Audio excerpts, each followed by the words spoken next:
ഡൽഹി നിയമസഭാ തെരഞ്ഞെടുപ്പിനുള്ള പരസ്യ പ്രചാരണം നാളെ അവസാനിക്കാനിരിക്കെ പ്രചാരണം അതിശക്തം. ഡൽഹിയിലെ ആർ.കെ. പുരത്ത് നടന്ന പൊതുറാലിയെ പ്രധാനമന്ത്രി നരേന്ദ്രമോദി അഭിസംബോധന ചെയ്തു.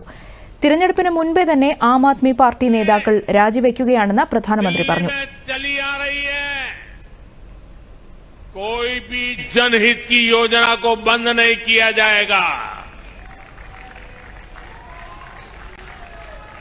साथियों, मुझे कल से ही अपने पूर्वांचल के बिहार के भाई बहनों के ढेर सारे मैसेज आ रहे हैं। सोशल मीडिया पर लोग बधाई दे रहे हैं। ये मैसेज सिर्फ प्रधानमंत्री को नहीं आ रहे, बल्कि आपका उत्साह मेरे सर आंखों पर भैया।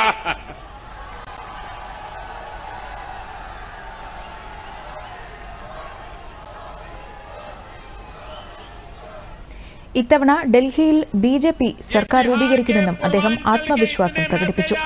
ആർ.കെ. പുരം ഏക് ഭാരത് ശ്രേഷ്ഠ ഭാരത് എന്നതിന്റെ ഏറ്റവും മികച്ച ഉദാഹരണമാണെന്നും പ്രധാനമന്ത്രി വ്യക്തമാക്കി.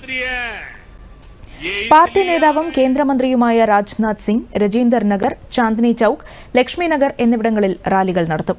കോൺഗ്രസ് നേതാവ് രാഹുൽ ഗാന്ധിയും ആം ആദ്മി പാർട്ടി നേതാവ് അരവിന്ദ് കെജ്രിവാളും വിവിധയിടങ്ങളിൽ പ്രചാരണത്തിലാണ്.